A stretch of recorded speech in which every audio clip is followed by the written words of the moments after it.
राहुल गांधी ने एक magazine interview में कहा कि मोदी की ताकत उनकी इमेज है और राहुल गांधी ने 4 मई 2019 में एक मैगजीन इंटरव्यू में यह प्रण लिया कि मैं मोदी की इमेज पे प्रहार करता रहूंगा जब तक उस इमेज को छिन्न भिन्न ना कर दूं। गांधी खानदान की नरेंद्र मोदी को यह पहली धमकी नहीं थी। गांधी खानदान ने एड़ी चोटी का जोर आजमा लिया जब वो सत्ता में थे, लेकिन न जनता का प्रेम नरेंद्र मोदी के लिए वो कम कर सके, न जनता का साथ। नरेंद्र मोदी ने स्वयं गांधी खानदान से कहा कि आप चाहे मेरा कितना भी अपमान कर लें, लेकिन राष्ट्र का अपमान ना करें। अपनी पॉलिटिकल बौखलाहट में, अपनी पॉलिटिकल फ्रस्ट्रेशन में राहुल गांधी का मोदी के प्रति विष देश के प्रति अपमान में परिवर्तित हो चुका है। इसका आपने एक प्रतिबिंबित क्षण राहुल गांधी के इंग्लैंड दौरे में देखा, लेकिन नरेंद्र मोदी का अपमान करते करते पूरे ओबीसी समुदाय का अपमान करना भी राहुल गांधी ने उचित समझा। क्या यह पहली बार है कि राहुल गांधी ने, गांधी खानदान ने दलित अथवा पिछड़े समुदाय का अपमान किया है? देश की मीडिया, देश की जनता इस बात की साक्षी है कि उन्होंने न सिर्फ ओबीसी समुदाय पर अभद्र टिप्पणी की है, बल्कि साथ ही जब राष्ट्र को पहली बार ट्राइबल परिवार की एक महिला को महामहिम राष्ट्रपति के पद तक चुनने का मौका मिला, तब भी गांधी खानदान के आदेश पर महामहिम द्रौपदी मुर्मू जी का अपमान कांग्रेस के नेतृत्व ने किया। ये बात और है कि राहुल गांधी अपनी ही पार्टी के दलित नेता से अपने चप्पल उठाते हुए दिखाई दिए और अब उनका झूठ सर चढ़कर बोल रहा है। The political psychosis of Rahul Gandhi is on full display. Rahul Gandhi 4 मई 2019 के अपने वक्तव्य पर खरे उतरने का प्रयास कर रहे हैं।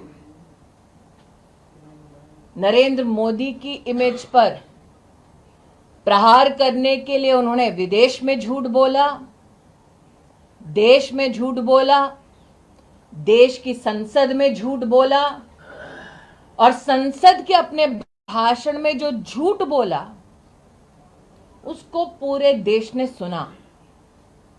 संसदीय कार्य पद्धति के चलते जब राहुल गांधी से कहा गया कि आपने जो कटाक्ष किया है उसको साइन करके एक एक पृष्ठ पर ऑथेंटिकेट कीजिए, राहुल गांधी ने क्या अपने एलिगेशंस को ऑथेंटिकेट किया? नहीं किया। ये वो व्यक्ति हैं जो सुप्रीम कोर्ट के सामने जाकर नाक रगड़कर माफी मांगते हैं और आज ढोंग करते हैं डरपोक ना होने का। Ladies and gentlemen, on 4th May 2019,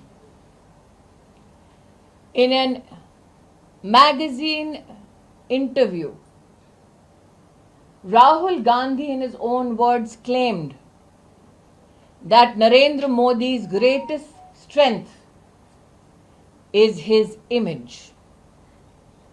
Rahul Gandhi has publicly claimed that he will attack Narendra Modi and rip his image apart.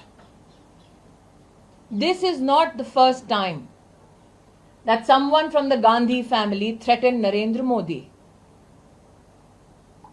If we look at the history of the UPA, by hook and by crook, the Gandhi family tried their best to ensure that their arrogant challenge of punishing Narendra Modi for his leadership capacities to deliver development is punished. But what the Gandhi Khandan could not stop was the support of the people of India for the development politics of Narendra Modi. Narendra Modi accepted this challenge with only one request, that while the Gandhi family can attack him, this attack should not translate into an attack on the nation state. But such is the political frustration of Rahul Gandhi that a promise he made to a newspaper and a magazine could not be fructified, and hence he continued with his tirade. Like I said, the political psychosis of Rahul Gandhi is at full display. He abused and accused Modi in parliament, but could not verify his own statement by authenticating it with his own signature. This gentleman who claims false bravado in a press conference by abusing journalists went scurrying to the Supreme Court begging with an apology. That Rahul Gandhi has been convicted by a court for not abusing an individual but an OBC community is known to every citizen of our country.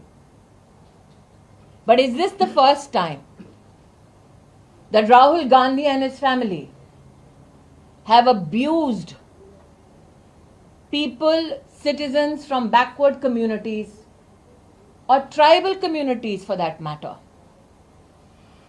The media, the citizens of our country saw Rahul Gandhi's political arrogance at display when a Dalit leader of the Congress party was made to pick up Rahul Gandhi's footwear. Everybody knows that when the Bharatiya Janata Party proposed the name of Srimati Draupadi Murmu, belonging to a poor tribal family, as the contender for the President of India, it is then that the Congress leadership, under the tutelage of the Gandhi family, unleashed vile attacks on Draupadi Murmu ji. So Rahul Gandhi, your promise on the 4th of May 2019 to a magazine editor that you will rip Modi's image apart is a promise that shall remain unfulfilled. Because Narendra Modi's greatest strength is the people of India. That Rahul Gandhi could not develop the humility to beg the forgiveness of the OBC community in our country is just another manifestation of a political arrogance called the Gandhi family.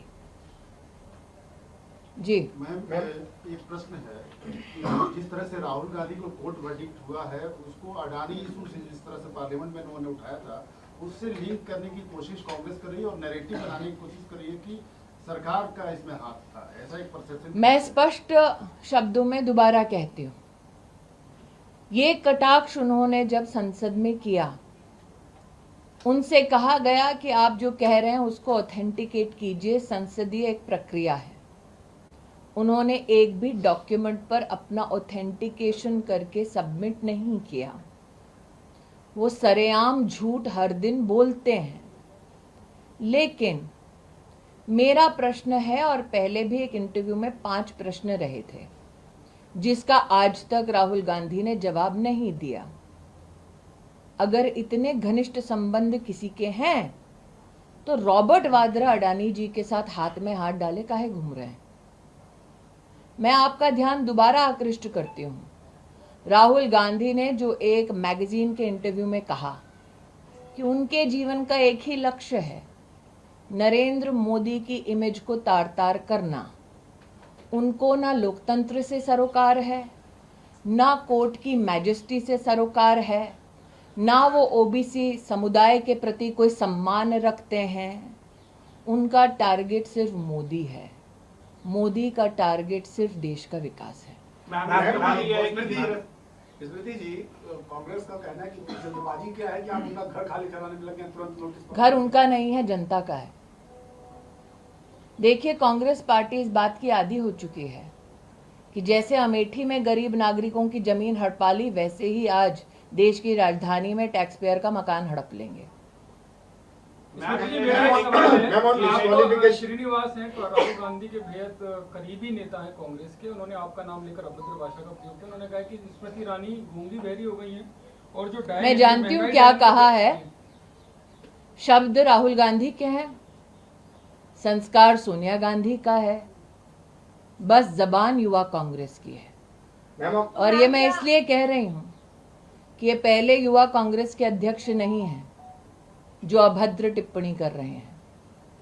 इसीलिए कहती हूं, शब्द राहुल गांधी के हैं, संस्कार सोनिया गांधी की हैं, और जब तक ये दो हैं तब तक कांग्रेस का वो नेता जो प्रमोशन चाहेगा मुझ पर इस प्रकार की टिप्पणियां करता रहेगा। राहुल गांधी के पक्ष में मैम ये कोशिश की जा रही है कि राहुल गांधी के पक्ष में विपक्षी पार्टी को एकजुट किया जाए। वो प्रदर्शन के नए तरीके अपनाते हैं, संसद से विजय चौक जाते हैं, काले कपड़े पहनते हैं। कैसे देखते हैं मैम इसे? मैं इतना ही कहूंगी कि जिसको समर्थन देने के लिए पूरी कांग्रेस पार्टी को कोशिश करनी पड़ रही है, आपको उसका सामर्थ्य पता नहीं चल रहा।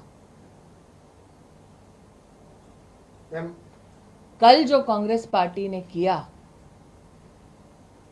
जो स्पीकर के ऊपर आप लोग देख रहे हैं जिस प्रकार से पेपर फेंके जा रहे हैं, वो स्पीकर की कुर्सी लोकतंत्र की ताकत का प्रतीक है। क्या डेमोक्रेसी को इस प्रकार से अपमानित करने का अधिकार गांधी खानदान को है? वो लोकसभा के स्पीकर हैं, किसी पार्टी से संबद्ध नहीं है। वो कुर्सी जिसे हम लोकतंत्र का मंदिर कहते हैं, उस मंदिर की सबसे वरिष्ठ पीठ है। Ma'am, on disqualification of Rahul Gandhi, Vedant Patel of the US Department has said that I think the appropriate response will be given by the MEA, but it is intriguing for me that if you look back at Rahul Gandhi's position in England, appealing to powers across the world to intervene in India, I hope MEA can give a response to this which is to your satisfaction. But this statement compels me to reflect on Rahul Gandhi's position, where he implored that every nation in the world should intervene in Indian democracy. Ma'am, yesterday Congress party leaders were wearing black clothes and all the opposition leaders came out. They had Narendra भाई ने कहा ना कि जब प्रगति बहुत होती है तो कहीं ना कहीं काला टीका लगना जरूरी है। Thank you.